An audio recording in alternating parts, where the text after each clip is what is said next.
या वाघ्या कुत्र्याची समाधी पहिल्या ऐतिहासिक काळापासून आहे. तर ती शिवाजी महाराजांना जेव्हा अग्नी दिली तेव्हा त्या वाघ्या कुत्र्याने त्या अग्नीत उडी घेतली. मग ते पहिल्यापासून ऐतिहासिक आहे ना, मग आत्ता का त्याच्यावरून वाद करायचा? तर मंत्र्यांना कोणी पत्र पाठवा झालं ते काय सगळं अभ्यास करून मग ते नंतर काय विचार करून त्यांनी आता बाबा एवढ्या सली बिली इथं येतात, लहान मुलं बिलं बघतात. पहिल्यापासून ती कुत्र्याची समाधी आहे, ते आत्ताच का त्याच्यावरून वाद करायचा?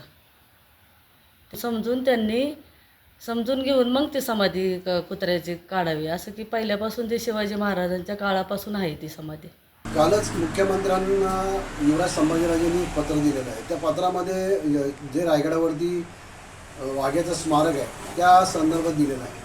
मुळात हे स्मारक किंवा ही जी समाधीचं बांधकाम केलं त्यावेळेला होळकरांनी दिलेल्या निधीमधून या समाधीचं आणि ह्या वाघ्याच्या स्मारकाचं बांधकाम झालेलं आहे. गेली 10 वर्ष युवराज रायगडावर येत आहेत, 10-15 वर्ष झाली रायगडावर येत आहेत. त्यावेळेला कधी विरोध केला नव्हता किंवा त्यावेळेला कधी पत्रव्यवहार केला नव्हता. मग आत्ताच काय विरोध करतात याबद्दल आमची शंका आहे. सरकारने याच्यावर योग्यपणे जो अभ्यास करावा. गेल्या अनेक वर्षापासून हे वाघ्या कुत्र्याचा जो विषय आहे तो जो काय असो तो एकदा निर्णय लावून टाकावा. असेल तर असेल, पुरावे असतील तर ती आहे तशी ठेवावी, नसतील तर ती काढून टाकावी. ही प्रत्येक शिवभक्तांची भावना आहे. कारण की ज्याला इतिहासात हेच नाही, स्थानच नाही, त्याला ठेवून फायदा नाही आहे. ज्याला असेल तर मग ठेवा. मग असे सगळ्या प्रत्येक शिवभक्तांची भावना आहे.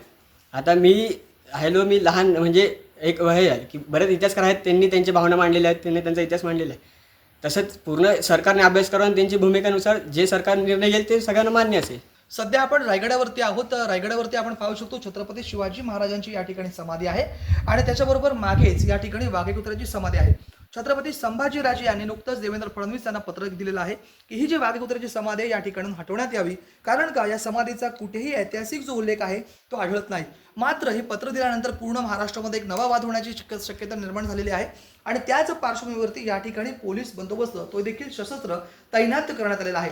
आपण पाहू शकतो या ठिकाणी पोलीस यंत्रणा जी आहे ती या ठिकाणी तैनात आहे. हीच जी आहे ती वाघ्या कुत्र्याची समाधी आहे आणि त्याचबरोबर या ठिकाणी जाण्याचा जो मार्ग आहे हा बॅरिकेटिंग करून बंद करण्यात आलेला आहे. एकंदरीत आपण पाहिलं ही वाघ्या कुत्र्याची समाधी आहे, त्या ठिकाणी पोलीस बंदोबस्त तैनात करण्यात आलेला आहे आणि तो जो मार्ग आहे तो देखील बॅरिकेटिंग करून बंद करण्यात आलेला आहे. रायगडची जी कोकणकडा संस्था आहे या कोकणकडा संस्थेने जी गडकिल्ले संवर्धनाचं मोहीम हातात घेते त्या गडकिल्ला संवर्धन करणाऱ्या संस्थेने हा जो वाघ्या कुत्र्याची समाधी जी आहे ती इथून हटवू नये म्हणून महाडच्या प्रांतांना नुकताच पत्रव्यवहार केलेला आहे आणि त्याच पार्श्वभूमीवरती कुठेही नवा वाद निर्माण होऊ नये किंवा कुठेही एखादा वादांग प्रसंग निर्माण होऊ नये म्हणून रायगडची पोलीस यंत्रणा देखील सज्ज असल्याचं आपल्याला पाहायला मिळतंय. हीच ती वाघ्या कुत्र्याची समाधी आहे ज्या समाधीवरून नवा वाद उफळण्याची शक्यता निर्माण झालेली आहे. व्हिडिओ जर्नलिस्ट याकूब सैयद, राज वैशम पॉइंट, TV9 मराठी, रायगड.